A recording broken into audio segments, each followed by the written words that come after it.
Assalamualaikum warahmatullahi wabarakatuh. Bagaimana keadaan kalian hari ini? Semoga kalian tetap dalam keadaan sehat walafiat dan selalu ada dalam lindungan Allah Subhanahu wa taala.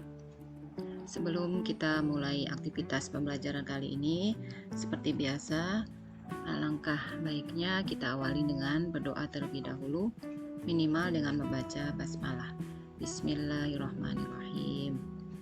Ya, semoga kalian diberi kemudahan dan keberkahan dalam belajar. Senantiasa bersyukur pada Allah atas segala karunia nikmat yang diberikan pada kita.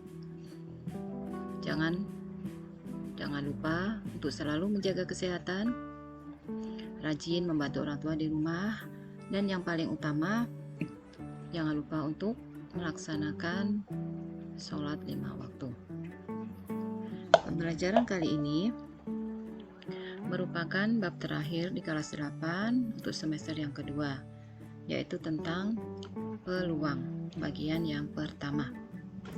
Nah, sebelum kita mulai pembelajaran, kalian siapkan terlebih dahulu alat tulisnya, yaitu berupa buku catatan dan bolpen. Ya, catat semua materi, kemudian kerjakan tugas yang ibu berikan. Baiklah, kita mulai pembelajaran tentang peluang bagian 1. Ya, sebelumnya perhatikan ilustrasi berikut. Ini ada beberapa contoh gambar tentang peluang. Ya, dalam kehidupan sehari-hari kita sering menjumpai kejadian yang memiliki dua kemungkinan seperti contoh pada gambar. Contoh yang pertama, ini ada seorang ibu yang mau melahirkan.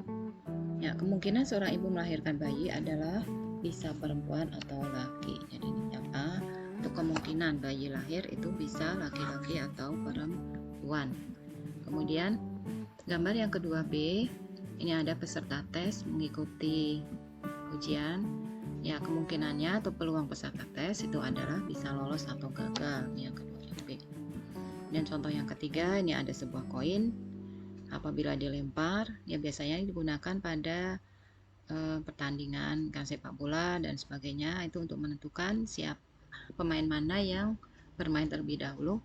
Ya, ini kalau koin dilemparkan maka kemungkinan akan muncul itu bisa angka ataupun gambar. Ya, ini yang C. Ya, jadi di sini dari setiap kejadian di atas, masing-masing kemungkinan dari suatu kejadian tersebut terjadinya sama besar, atau peluangnya masing-masing 50% atau setengah. Jadi peluangnya sama antara dua kemungkinan tersebut. Ya, untuk peluang ini ada beberapa bagian yang akan kalian pelajari. Nah, untuk bagian yang pertama, ini kalian mempelajari tentang peluang dulu, mengenal peluang. Yaitu nanti ada pengertian peluang, pengertian percobaan, pengertian ruang sampel, dan titik sampel. Ini untuk video pembelajaran yang pertama. Sedangkan nanti untuk yang kedua, kalian pelajari tentang peluang sebuah kejadian, yaitu ada peluang teoretik dan peluang empirik. Kemudian video yang ketiga, nanti ada penerapan peluang, yaitu menyelesaikan permasalahan yang berkaitan dengan peluang dalam kehidupan sehari-hari. Ya. Nah, adapun tujuan pembelajarannya bisa kalian baca. Intinya adalah peserta didik nanti diharapkan dapat menjelaskan pengertian peluang beserta istilah-istilah yang berkaitan dengan peluang, serta dapat menjelaskan cara menentukan ruang sampel. Ya, langsung aja kita bahas bersama untuk mengenal peluang terlebih dahulu supaya kalian lebih tahu apa itu peluang.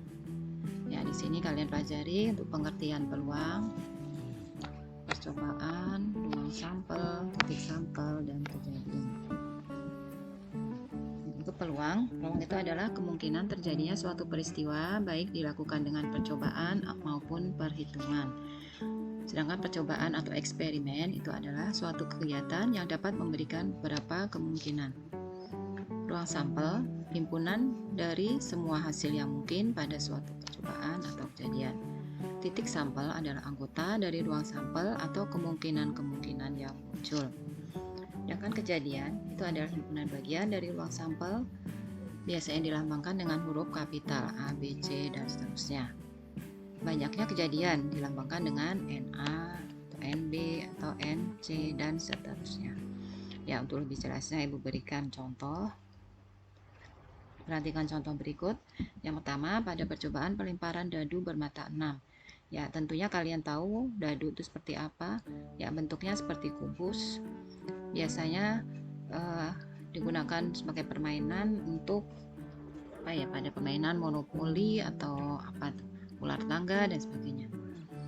Ya, di sini ruang sampelnya itu satu, ini artinya titiknya ya, jumlah titiknya pada permukaan dadu 1, 2, 3, 4, 5, 6.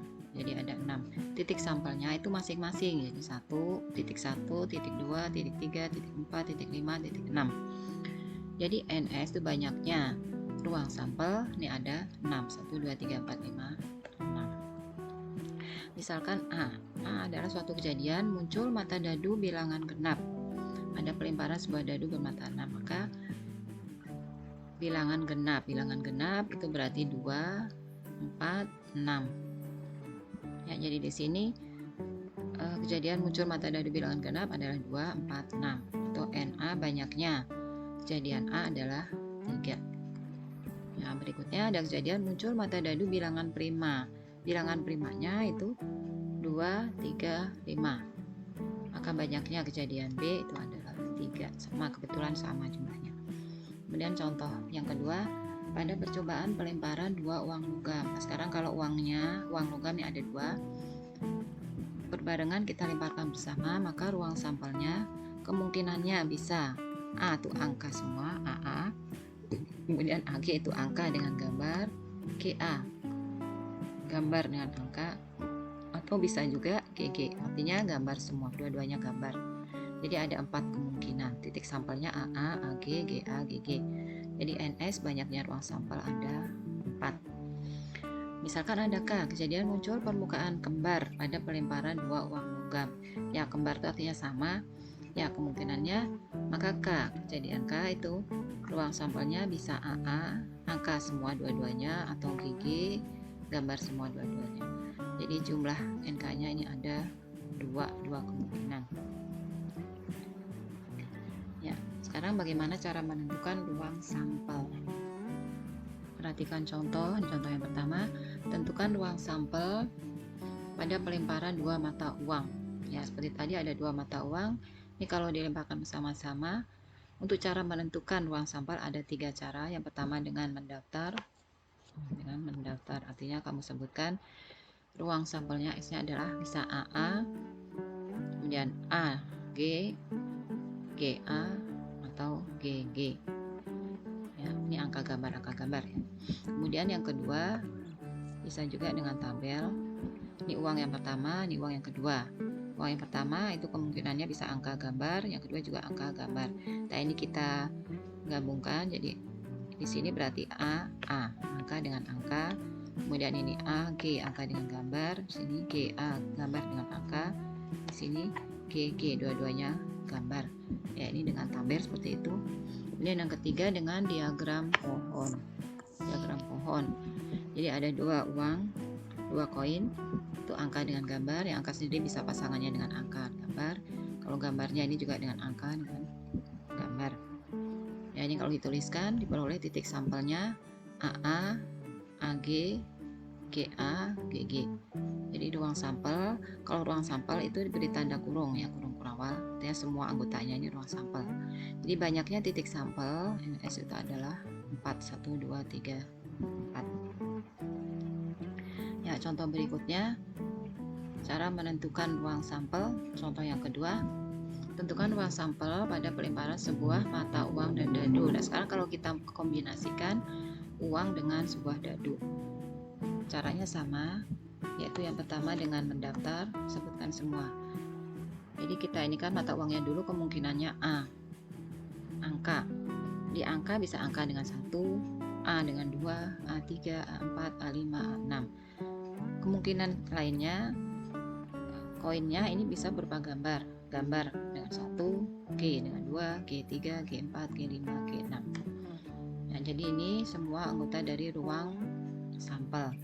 Kemudian yang B dengan tabel di sini uang atau angka gambar, dengan dadu itu matanya 1, 2, 3, 4, 5, 6. Ini kalau kita pasang-pasangkan A1, A2, A3, A4, A5, A6 atau G1, G2, G3, G4, G5, G6.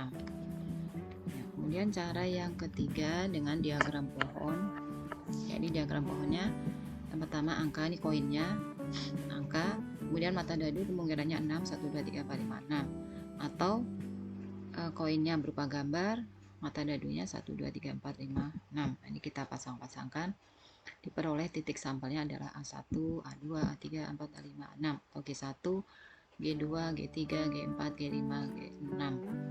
Nah, ruang sampelnya tinggal diberi tanda kurung kurawal, artinya semuanya. Jadi banyaknya titik sampel adalah 12. Kalau itu 1, 2, 3, 4, 5, 6, 7, 8, 9, 10, 11, 12.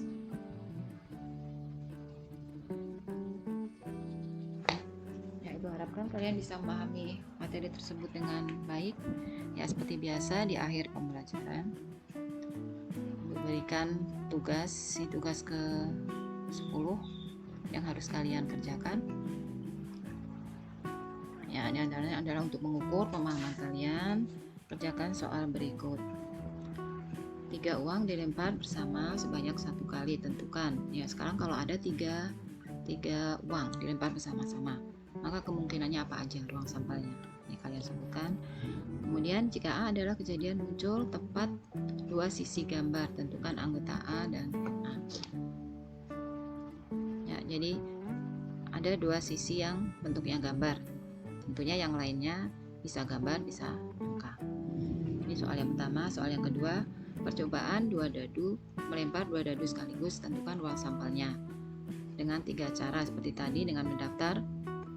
Kemudian contohnya ini 1, jadi ada 2 dadu, kemungkinannya bisa mata 1 dengan 1 dan seterusnya sampai 6,6. Ini kalian sebutkan semua kemungkinannya. Kemudian kalau dengan tabel, ya tentunya melengkapi tabel ini, dadu yang pertama, dadu yang kedua, 1, 1, dari sini 1, 2, 1, 3, 1, 4, 1, 5, 1, 6 dan seterusnya sampai 6, 6. Ya, ini kamu isikan semua tabelnya. Nah, kemudian dengan diagram pohon, diagram pohon berarti silakan kalian kerjakan dengan diagram pohonnya. Di akhir kata, aku cukupkan di sini pertemuan kali ini.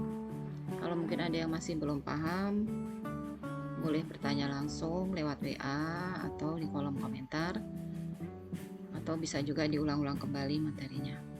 Akhir kata Ibu cukupkan sampai di sini. Sekian dan terima kasih atas perhatiannya. Wassalamualaikum warahmatullahi wabarakatuh.